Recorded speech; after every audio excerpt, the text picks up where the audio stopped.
This bucket of bolts never gonna get us past that blockade.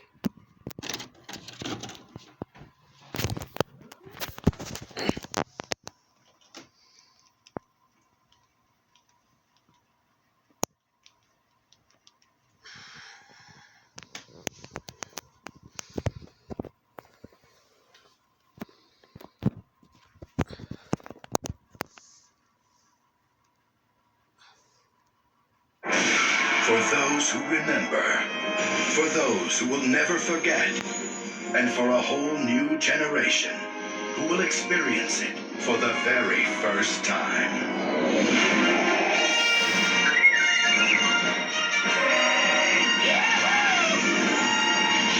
The Star Wars Trilogy.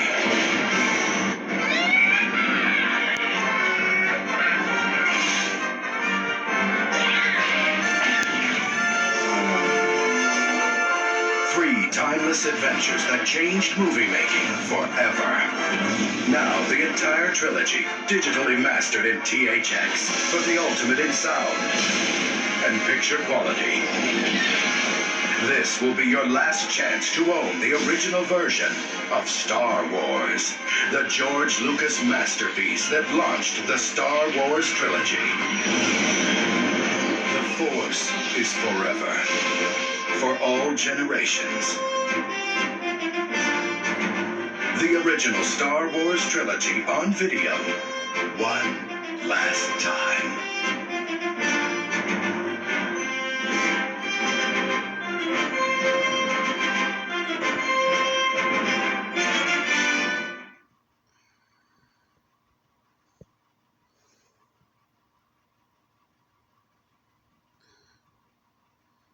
Hello, I'm Leonard Maltin. When you've made a film that is not only extraordinarily successful, but has embedded itself in our popular culture, well, that's a tough act to follow. But George Lucas managed to pull it off. After Star Wars came The Empire Strikes Back. A totally successful film in its own right, as well as one of the most popular sequels ever made.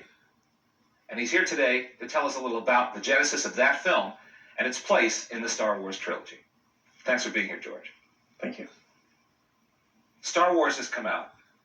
A success, I think it's fair to say, beyond your expectations. Yeah, definitely.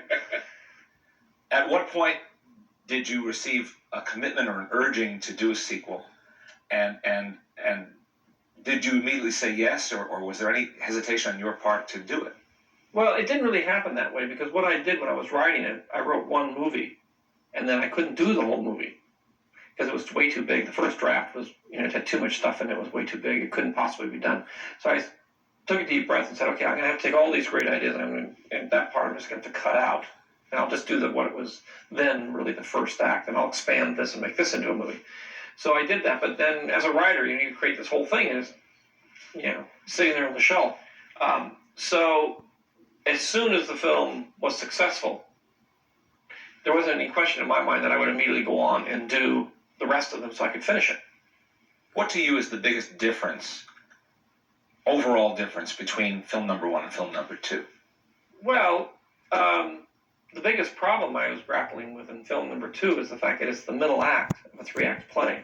Now, some people find it a darker film than the first. It is a darker film because in the first act you introduce everybody. The second act, you put them in the worst possible position they can ever get into in their lives, and it's they're in a black hole, never able to get out. And in the third act, they get out. That's just, again, that's drama. That's the way it works. You don't have an exuberant, happy second act. What was the biggest technological advance between the making of one and the making of two?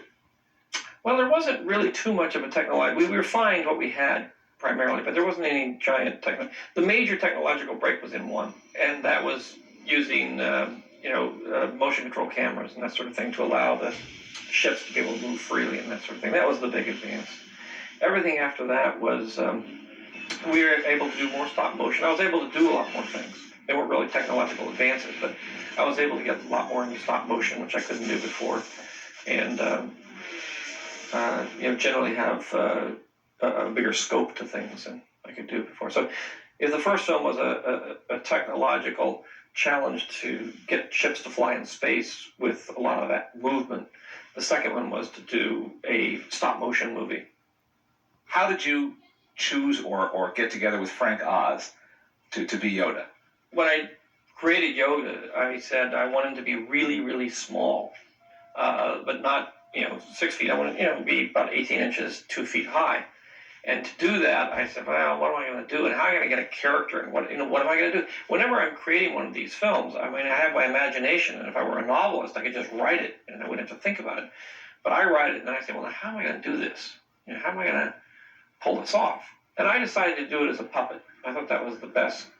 And so I'd known Jim Henson, and I went to Jim and said, do you want to do this? I really asked Jim to do it first, and he said, well, I'm busy, I'm doing this, I'm doing that, and I'm making a movie and all, and I really can't, but how about, Frank? Frank's the other half of me and everything. And I said, well, that'd be fantastic. It's an extraordinary creation. I think it was exciting for everybody because it was the idea of taking, and Jim was very interested in doing realistic characters that weren't really Muppets. And so we all really worked together on it. Tell me about how you first met and worked with John Williams. I had known Steven Spielberg for a long time up to this point, and we were talking about the film real early on when I was writing the script, and I said, I want a classical score. I want the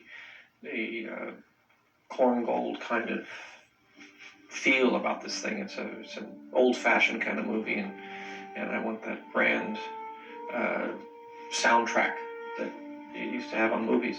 And he said, the guy you got to talk to is John Williams. He did Jaws. I love him. He's the greatest composer ever lived. You've got to talk to him. And so I did. And it was really Steven that introduced us and recommended him. And, I talked to him and said, okay. And he was interested. So he did it, and he's a dream to work with. He's the most wonderful collaborator. Didn't you at first want him to use existing classical music? Is that true? No. I had written it to certain pieces of music. I write to music. So when I'm writing a scene, I have the music there, and I'm writing it to the music. And then in a lot of cases, we'll use that same music as a temp track. So there was temp tracks of classical music in the score. And with Johnny, you can say, look, I want something that feels exactly like this. You understand the emotion here and the emotion there and what's going on. He said, yeah. And then he will take that and he will come up with his own composition and his own themes, which are uniquely, Star Wars themes in this case.